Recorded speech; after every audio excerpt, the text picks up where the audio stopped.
నమస్తే నాగేశ్వర్ కార్యక్రమానికి స్వాగతం. ప్రొఫెసర్ కె నాగేశ్వర్ గారు మనతో ఉన్నారు. నమస్తే నాగేశ్వర్ గారు. రాజకీయ కారణాలతోనే తన అమెరికా పర్యటనకు అనుమతి ఇవ్వలేదు, హైదరాబాద్ వచ్చాక అన్ని విషయాలపై మాట్లాడతా అంటూ ఉన్నారు సార్ రేవంత్ రెడ్డి. మరోవైపు రేవంత్ రెడ్డి కేంద్రానికి సమాచారం ఇవ్వకుండా న్యూయార్క్ మేయర్ జోహ్రాన్ మందానీని కలవడానికి ప్లాన్ చేశారు. అందుకే ministry of external affairs Revanth Reddy tour కు అనుమతి ఇవ్వలేదు, క్యాన్సిల్ చేసింది అని చెప్పేసి ఒకసారి రామచంద్రరావు గారు బయట చేయండి. Who was New York, definitely Mamdani, who was New York mayor, he made statements against India, and John Vance also, you have seen that how he made statement against India during Operation Sindoor, and he wanted to meet both of them, so therefore there was a reason why he was not allowed to go to US to meet them. In fact, he was allowed to go to UK for attending marriage. So it is not that he was prevented from going abroad. He was allowed to go to abroad, but as a chief minister, because he holds a constitutional post, he cannot meet any Tom, Dick and Harry. He has to tell the government that whom he is meeting or what he is meeting. Then when he doesn't disclose those things, and government comes to know that these people are meeting the people who made statement against India, definitely the government of India will not allow or ministers and such chief ministers to meet such people. Definitely Mamdani, who was New York ఒక్కసారి మళ్ళీ play చేయరా. Definitely Mamdani, who was New York mayor, he made statements against India, and John Vance also, you have seen that how he made statement against India during Operation Sindoor. So Telangana రాష్ట్ర అధ్యక్షులు ఎన్ రామచంద్రరావు చెప్తూ ఉన్నారు sir, Zohran మందానీని కలవడానికి, JD Vance ని కలవడానికి plan చేశారు, but ministry of external affairs కి సమాచారం లేదు, అందుకే క్యాన్సిల్ అయింది అని చెప్పేసి. ఏంటి సార్, జోరాన్ మందానీని కలిస్తే తప్ప తెలంగాణ ఇండియాకి స్టేట్మెంట్ వ్యతిరేకంగా స్టేట్మెంట్ ఇచ్చారు. జేడీ వాన్స్ ఇండియాకు వచ్చినట్టున్నారు కదా, వచ్చారు కదా సార్, ప్రైమ్ మినిస్టర్ కలిశారు కదా, కలిసారు కదా సార్, ప్రధానమంత్రి ఇంటికి కూడా పోయారు, ఇల్లంతా చూపెట్టారు కదా జేడీ వాన్స్ కుటుంబానికి. మరి ఎట్లా కలిసారు ప్రైమ్ మినిస్టర్? దేశానికి వ్యతిరేక స్టేట్మెంట్ ఇచ్చిన వ్యక్తిని దేశ ప్రధాని ఇంటికి ఆహ్వానించి భోజనం పెట్టి ఇల్లంతా తానే పర్సనల్ గా చూపెట్టి కుటుంబ సమేతంగా ఆహ్వానం పలికితే తప్పు కాదు. ముఖ్యమంత్రి రేవంత్ రెడ్డి జేడీ వాన్స్ కలిస్తే తప్పు అవుతుందా? నాకు చెప్పండి. ఇప్పుడు జేడీ వాన్స్, రామచంద్రరావు స్టేట్మెంట్ ఏంటి? జేడీ వాన్స్ భారత్ కు వ్యతిరేకంగా మాట్లాడాడు కనుక జేడీ వాన్స్ రేవంత్ రెడ్డి కలవడం తప్పు అంటున్నారు. మనం దాని తర్వాత చర్చిద్దాం. మరి జేడీ వాన్స్ ప్రధానమంత్రి ఎందుకు ఆహ్వానించాడు ఇంటికి అంటే, అమెరికా ఉపాధ్యక్షుడు కనుక మనం గౌరవించాం. తెలంగాణ ముఖ్యమంత్రి అమెరికా ఉపాధ్యక్షుడు కనుక కలుస్తా అంటున్నాడు, వేరే రీతిలో ఉందా? జేడీ వాన్స్తో చిన్నప్పుడు ఏమైనా గోళీలు ఆడుకున్నాడా రేవంత్ రెడ్డి కలవటానికి? ఎందుకు కలుస్తా అంటున్నాడు? అమెరికా వైస్ ప్రెసిడెంటే కదా. మరి రీజన్ ఏంటి అంటే, దేశ ప్రధాని కలిస్తే తప్పులేదు, ఒక రాష్ట్ర ముఖ్యమంత్రి కలిస్తే నేరమా? నా లాజిక్ చెప్పండి. పోనీ made statements against India, Trump statements against India ఇవ్వలేదా? మరి ట్రంప్ మై ఫ్రెండ్ అని ఎట్లా అంటారు? మీకు ఎట్లా ఫ్రెండ్ అవుతాడు? దేశానికి వ్యతిరేకంగా, భారతదేశానికి వ్యతిరేకంగా స్టేట్మెంట్ ఇచ్చిన వ్యక్తిని మై ఫ్రెండ్ అని మోడీ ఎన్నిసార్లు చెప్పాడు? పోనీ అమెరికా ప్రెసిడెంట్ మనం గౌరవించాలి, భారత ప్రధానమంత్రి కలుస్తాడు. ఫ్రెండ్ ఎట్లా అయ్యాడు మీకు చెప్పండి? ఏ బేస్ మీద ఫ్రెండ్ అయ్యాడు ట్రంప్? ఎందుకు ఫ్రెండ్ అయ్యాడు? మన పత్తి రైతుల ప్రాణాలు తీసినందుకు ఫ్రెండ్ అయ్యాడా? మన ఆక్వా రైతులను ఇబ్బంది పెట్టినందుకు ఫ్రెండ్ అయ్యాడా? మన gems and jewellery exporter industry నాశనం చేసినందుకు ఫ్రెండ్ అయ్యాడా? మన ఫార్మా ఇండస్ట్రీ పైన ఆంక్షలు పెట్టినందుకు ఫ్రెండ్ అయ్యాడా? మన ఆటోమొబైల్ సెక్టర్ నాశనం చేసినందుకు ఫ్రెండ్ అయ్యాడా? ట్రంప్ దేనికి ఫ్రెండ్ అయ్యాడు మీకు చెప్పండి? నరేంద్ర మోడీ పర్సనల్గా మరి భారతదేశాన్ని చచ్చిపోయిన ఆర్థిక వ్యవస్థ, డెడ్ ఎకానమీ అన్నందుకు మీకు ఫ్రెండ్ అయ్యాడా? ఆపరేషన్ సింధూర్ నేనే ఆపిన అన్నందుకు ఫ్రెండ్ అయ్యాడా? Asim Munir my favourite field marshal అన్నందుకు ఫ్రెండ్ అయ్యాడా? ఐ లవ్ పాకిస్తాన్ అన్నందుకు డొనాల్డ్ ట్రంప్ నరేంద్ర మోడీకి ఫ్రెండ్ అయ్యారా? మీరు రష్యా కలిపి దూకండి సముద్రంలో అన్నందుకు ఫ్రెండ్ అయ్యారా? కాశ్మీర్లో నేను మధ్యవర్తిత్వం జరుపుతాను అన్నందుకు ఫ్రెండ్ అయ్యారా? దేనికి ఫ్రెండ్ అయ్యాడో చెప్పండి నాకు. మీకు ట్రంప్ ఎందుకు ఫ్రెండ్ అయ్యాడు? ట్రంప్ కలవడం తప్ప నేను కూడా అంటాను. ఫ్రెండ్ ఎందుకు అయ్యాడు చెప్పండి నాకు. రేవంత్ రెడ్డి నా ఫ్రెండ్ జేడీ వాన్స్ అని అనలే, అట్లీస్ట్ ట్రంప్ నా ఫ్రెండ్ అనలే కదా. మీరే కదా ఫ్రెండ్ అన్నది. నరేంద్ర మోడీకి చాలా బెస్ట్ ఫ్రెండ్ కదా మోడీ. మరి ఇవన్నీ చేసినందుకు మోడీ ట్రంప్ ఫ్రెండ్ అయ్యారా? అంటే మరి ఒక పాలిటిక్స్లో ఒక బేసిస్ ఉండాలి కదా. అంటే జేడీ వాన్స్ అమెరికా ఉపాధ్యక్షుడు భారత్కు వ్యతిరేకంగా స్టేట్మెంట్లు ఇచ్చాడు, తెలంగాణ ముఖ్యమంత్రి ఆయన కలవాలనుకుంటే మేము అడ్డుపడ్డామని బహిరంగంగా చెప్తున్నారంటే ఇంతకన్నా ఆశ్చర్యకరంగా అంశం ఏమైనా ఉంటుందా? జేడీ వాన్స్ ప్రధానమంత్రి ఇంటికి ఆహ్వానించింది మర్చిపోయారా రామచంద్రరావు? ఇక జోహ్రాన్ మందాని పాకిస్తాన్కు అనుకూలంగా స్టేట్మెంట్ ఇచ్చాడు అని అంటున్నారు. నా క్వశ్చన్ ఇది, అసలు పాకిస్తాన్తో చర్చలు జరపండి ఆర్ఎస్ఎస్ అంటుంది కదా, మీరు ఆర్ఎస్ఎస్ ఓపెన్గానే పాకిస్తాన్తో చర్చలు జరపాలన్నారు కదా, మరి పాకిస్తాన్తో ఎందుకు చర్చ జరుపుకుంటుంది ఆర్ఎస్ఎస్? పాకిస్తాన్కు అనుకూలంగా స్టేట్మెంట్ ఇచ్చాడు జోరన్ మమ్దాని కనుక ఆయనను తెలంగాణ ముఖ్యమంత్రి కలవద్దంటే మరి మీరు పాకిస్తాన్తోనే చర్చ జరపడానికి ఎందుకు రెడీ అవుతున్నారు? ఆర్ఎస్ఎస్ ఎందుకు అడుగుతుంది పాకిస్తాన్తో చర్చ జరపమని? పోనీ పాకిస్తాన్తో చర్చ జరప అనడం దౌత్య సంబంధాలు, అవి అందుకొరకు అదొక లాజిక్ అనుకుందాం. చైనా కమ్యూనిస్ట్ పార్టీ మీ భారత వ్యతిరేకమా అనుకూలమా మీ దృష్టిలో? చైనా అయితే భారత వ్యతిరేకంగా రవిశంకర్ వీళ్ళ దృష్టిలో. మరి China communist party delegation BJP కార్యాలయానికి వచ్చింది కదా, చైనా కమ్యూనిస్ట్ పార్టీతో మీకే సంబంధం? చైనా ప్రభుత్వంతో సంబంధాలు ఉండొచ్చు, భారత ప్రభుత్వం తప్పలేదు. చైనా కమ్యూనిస్ట్ పార్టీతో మీకే సంబంధం? చైనా కమ్యూనిస్ట్ పార్టీ నాయకులు భారత డెలిగేషన్ వచ్చి భారతీయ జనతా పార్టీ డెలిగేషన్ వాళ్ళ ఆఫీస్లో కలిశారు, ఆర్ఎస్ఎస్ డెలిగేషన్ వెళ్ళి కలిశారు ఆర్ఎస్ఎస్ ఆఫీస్. చైనా కమ్యూనిస్ట్ పార్టీకి బీజేపీకి ఏంటి రహస్య చర్చలు ఏంటి? అది బహిరంగ పరిచయాలు ఎవరన్నా చెప్పారు ఇప్పటివరకు ఏం చర్చలు జరిగినాయో అని ఎవరైనా అడిగితే ఆన్సర్ ఏంటి? రాజకీయ పార్టీలు మనం నమ్ముతాం, భారతీయ జనతా పార్టీ ఈ దేశాన్ని పాలించే పార్టీ కనుక ఈ దేశ ప్రయోజనాల కొరకే చర్చిస్తుంది అని నమ్ముతాను నేను. తెలంగాణ ముఖ్యమంత్రి కూడా ఈ దేశ ప్రయోజనాల కొరకే చర్చిస్తారు, మీరు ఎందుకు నమ్మరు అంటున్నా. చైనా కమ్యూనిస్ట్ పార్టీతో బీజేపీ నాయకత్వం చర్చలు జరపడాన్ని ఎవరైనా వ్యతిరేకించారు ఈ దేశంలో? నాకు చెప్పండి. ప్రతిపక్షాలు వ్యతిరేకించలే, మేము వ్యతిరేకించలే. ఎందుకు? భారతీయ జనతా పార్టీ ఈ దేశాన్ని పాలించే పార్టీ, ఈ దేశ ప్రయోజనాల కొరకు చర్చలు జరుపుతుందని ఆశించాం కదా. మరి మీకు తెలంగాణ ముఖ్యమంత్రి దేశద్రోహ, ఆయన మాత్రమే దేశ వ్యతిరేక కార్యకలాపాలు చర్చించడానికి మందాలతో చర్చలు జరుపుతారా? జేడీవాన్తో చర్చ జరుపుతారా? మీకు ఎందుకు ఉండదు? ఒక రాష్ట్ర ప్రజలు ఎన్నుకున్న ముఖ్యమంత్రిని మీరు ఎందుకు గౌరవించరు? అంటే రాష్ట్రాలు అంటే ఎందుకు విలువ ఉండదు? ఫెడరలిజం అంటే ఎందుకు విలువ ఉండదు? మీకు రాజకీయంగా ఏదైనా కానివ్వండి, కాంగ్రెస్ కావచ్చు, బీజేపీ కావచ్చు కదా. చైనా కమ్యూనిస్ట్ పార్టీ భారత్ అనుకూలమని మీరు చెప్పండి, మీరు ఎందుకు చర్చ జరిపారు? మాకు అభ్యంతరం లేదు. చైనా కమ్యూనిస్ట్ పార్టీ భారత్ అనుకూలం, అందువల్ల మేము చర్చ జరిపామని చెప్పమనండి భారతీయ జనతా పార్టీని. మరి వాళ్ళతో ఎందుకు చర్చ జరిపారు? పాకిస్తాన్తో చర్చ జరపమంటున్నారు కదా. అసలు విచిత్రంగా ఉంటుంది. పాకిస్తాన్కి అనుకూలమైన స్టేట్మెంట్ ఇచ్చాడు కనుక మమ్దాన్ని కలవద్దు, కానీ పాకిస్తాన్తో మాత్రం డైరెక్ట్గా చర్చ జరపచ్చు. నవాజ్ షరీఫ్ ఇంటికి నరేంద్ర మోడీ వెళ్ళొచ్చు, వాళ్ళ తల్లికి కాలు మొక్కచ్చు, వాళ్ళ ఇంట్లో భోజనం చేయొచ్చు, వాళ్ళ మనవరాలు పెళ్లికటైన కావచ్చు. నవాజ్ షరీఫ్తో అంత ఫ్రెండ్షిప్ ఉన్న అభ్యంతరమే లేదు దేశం కొరకు. మరి Revanth Reddy Mamdani is not a political leader also. China communist party ఇది పొలిటికల్ పార్టీ, ప్రభుత్వం కాదు. మమ్దాని ఇది కాన్స్టిట్యూషనల్ ఆఫీస్ ఉన్నది కదా, అక్కడ ఆయన మేయర్ కదా. ఇప్పుడు మేయర్తో మనం మాట్లాడమా? మేయర్తో మాట్లాడే తప్పు. మీరు కమ్యూనిస్ట్ పార్టీతో మాట్లాడారు కదా, కమ్యూనిస్ట్ పార్టీ నాయకులతో మీరెందుకు చర్చ జరిపారు? ఏ విషయంలో చర్చ జరిపారు? గల్వాన్ లోయలో మన వాళ్ళని చంపిన వాళ్ళతో మీరు ఎందుకు చర్చ జరిపారు? మన 20 మంది సైనికుల ప్రాణాలు తీసినటువంటి వాళ్ళతో మీరు ఎందుకు చర్చ జరిపారు? మీరు అంటే దీనికి ఆన్సర్ ఉండాలి కదా. మీరు చేస్తే దేశభక్తి అయితే ఇంకోటి చేస్తే దేశద్రోహం అవుతుందా? ప్రధానమంత్రి చేస్తే దేశభక్తి అయితే, ముఖ్యమంత్రి చేస్తే దేశద్రోహం అవుతుందా? అందువల్ల జోరన్ మమ్దాని ఇది మేయర్ ఆఫ్ న్యూయార్క్. ప్రపంచంలో అత్యంత శక్తివంతమైన నగరం న్యూయార్క్. న్యూయార్క్కు హైదరాబాద్కు కోఆపరేషన్ జరిగితే మీకు అభ్యంతరం ఏంటి అంటున్నా. అది మీకు వచ్చే నష్టం ఏంటి? నేను గుజరాత్కు నష్టం అవుతుందని భావించారా? దేనికి భావించారని చెప్పండి నాకు. ఈ ప్రశ్నలో ప్రతిపక్షాలు అడగవా?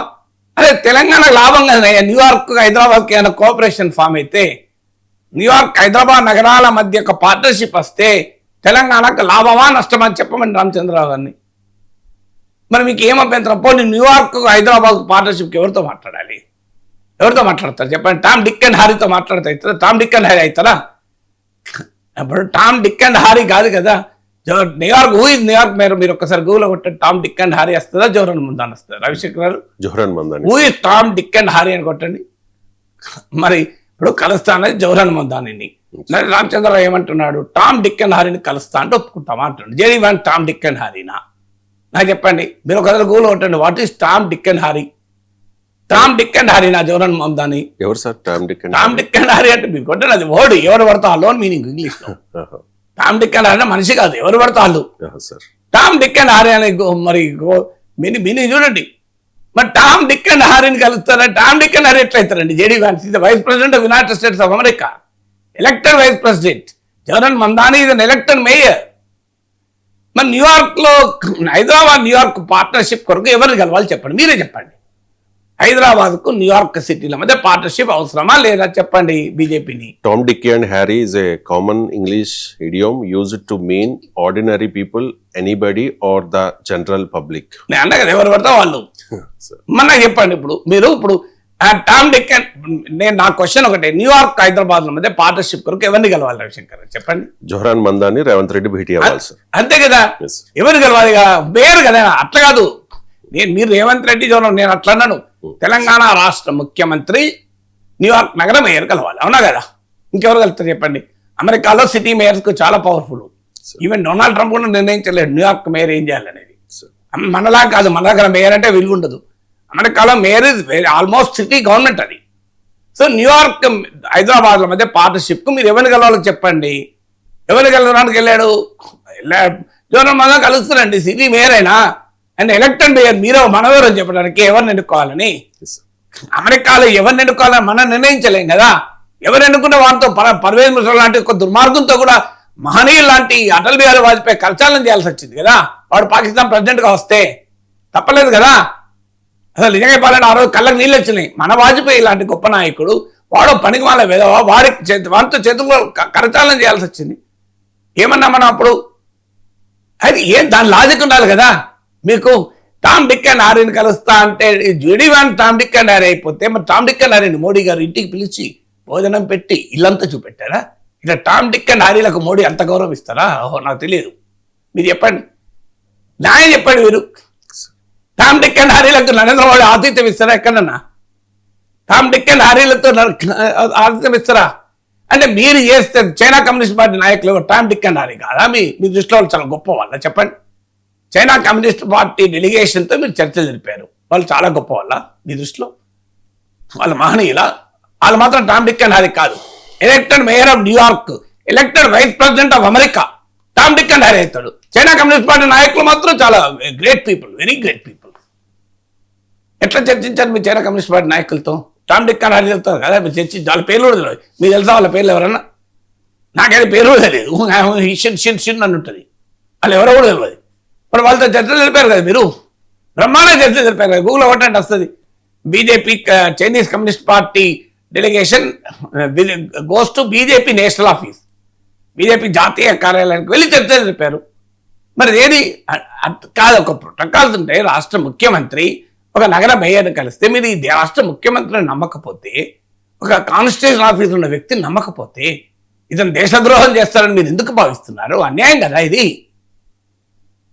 మేము అట్లా భావించలేదే భారత ప్రజలు.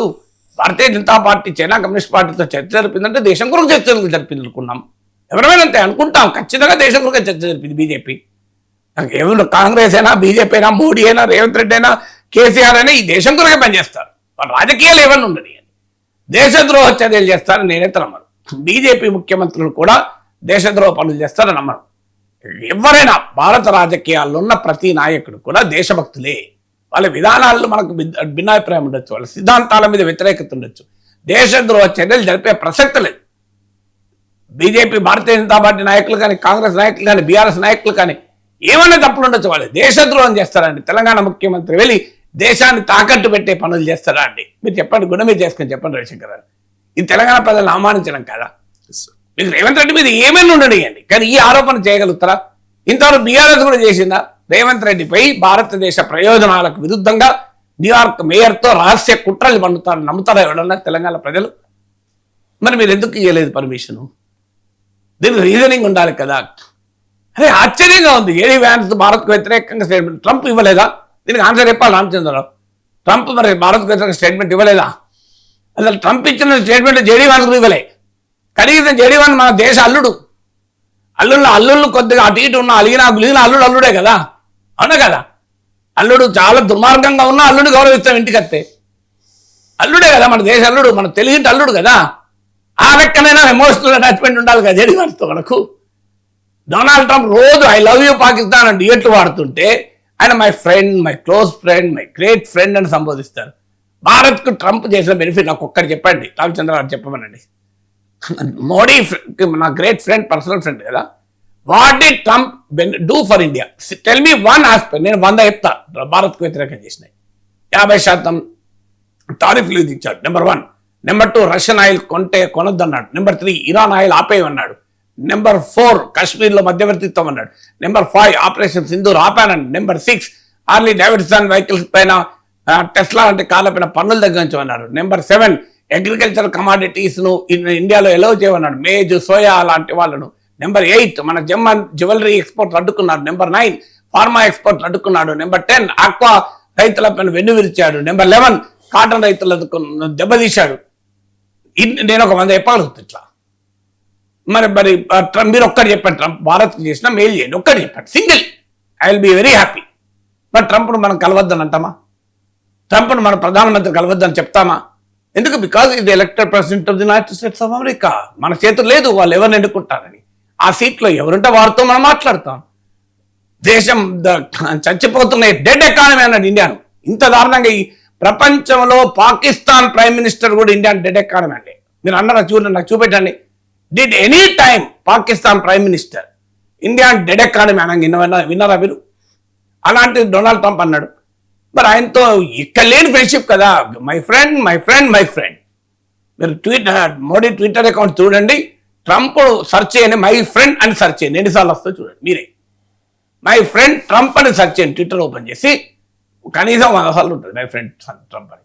మరి మీకు ఎలా ఫ్రెండ్ అవుతాడు? మనకు భారత్కి ఎలా ఫ్రెండ్ అవుతాడు? ఎందుకు ఫ్రెండ్ అవుతాడంటే మన దేశ ప్రధానమంత్రి దేశ ప్రయోజనాల కోసం అమెరికా అధ్యక్షుడు ఫ్రెండ్ అంటాడు, అంతే. ఇది మేము నమ్మేది. మిగతా వాళ్ళ గురించి మీరు ఎందుకు అలా భావించారు అంటున్నాను నేను. మిగతా వాళ్ళ గురించి ఎందుకు భావించారు? ఆయన అమెరికా దేశ ప్రెసిడెంట్ కనుక మన చేతులు లేదు. అమెరికా ప్రెసిడెంట్తో మనం మాట్లాడుకోవాల్సిందే. మన చేతులు లేదు కనుక అమెరికా వైపు మాట్లాడాల్సిందే. న్యూయార్క్ హైదరాబాద్ల మధ్య పార్ట్నర్షిప్ జరగాలంటే ఖచ్చితంగా జవహర్ మహదానితో మాట్లాడాల్సిందే, మేయర్ కదా. న్యాయంగా మనము ఎప్పుడు కూడా దేశానికి సంబంధించిన విషయాల్లో రాజకీయాలు ఉండొద్దు. నరేంద్ర మోడీకి అమెరికా వీసా డినై చేసిన రోజు, ఆ రోజు యూట్యూబ్ లేవు, టీవీ ఛానల్లో అందరికన్నా గట్టిగా వాదించారు. మా దేశంలో ప్రజలు ఎన్నుకున్న ముఖ్యమంత్రి నరేంద్ర మోడీ. మీరెవరండి చెప్పడానికి? ఆయన 2002 అల్లర్లకు బాధ్యుడు, ఆయన నేరస్తుడు, ఆయన చేతులు రక్తంతో తడిశాయి కనుక ఆయన వీసా ఇవ్వమని మీరెవరనేది? ఏమైనా ఉంటే మాకు పంచాయతీ ఉంటే మేము చూసుకుంటాం. ఇది elected chief minister of in India. America ఒకవేళ భారత్ను మిత్రదేశం అని అనుకుంటే గౌరవించాల్సిందే అన్నాం. మరి ఇది elected chief minister of Telangana. Who given you right to insult the people of Telangana? Hyderabad అభివృద్ధిని అడ్డుకునే హక్కు మీకు ఎవరిచ్చారు? న్యూయార్క్ హైదరాబాద్ల మధ్య పార్ట్నర్షిప్ అయితే మీకు అభ్యంతరం ఏంటి? మీరు ఎందుకు వ్యతిరేకించాలి? పోనీ మీరు చెప్పండి, ఎవరితో కలిసి ఆ పార్ట్నర్షిప్ సాధించాలో చెప్పండి. మేయర్ కాక ఇంకెవరన్నా కలిస్తే పార్ట్నర్షిప్ వస్తుందో చెప్పండి, కలుస్తారు. మీరు చెప్పండి. ఓకే, మేయర్ అవసరం లేదు, మేయర్ భారత్ వ్యతిరేకి, ట్రంప్ ఒక్కడే భారత మిత్రుడు, ట్రంప్తో కలిసి మాట్లాడి మరి హైదరాబాద్కు న్యూయార్క్ పార్ట్నర్షిప్ ఇప్పియండి. మాకు కావాల్సింది అది. మాకు మమదానితో సంబంధం లేదు, సంధానితో సంబంధం లేదు, మాకు ఒక్కటే సంబంధం, హైదరాబాద్ న్యూయార్క్ పార్ట్నర్షిప్ కావాలి. ఈ పార్ట్నర్షిప్ని మీరు మీ ఫ్రెండ్ కదా ట్రంప్తో మాట్లాడి మాకు ఇప్పియండి. రేవంత్ రెడ్డి మమదాన్ని ఎందుకు కలుస్తాడు? కన్నడ కలవాడు. కావాల్సిన రేవంత్ రెడ్డి మమదానికి ఏమైనా పాత ఫ్రెండ్షిప్ ఉందా?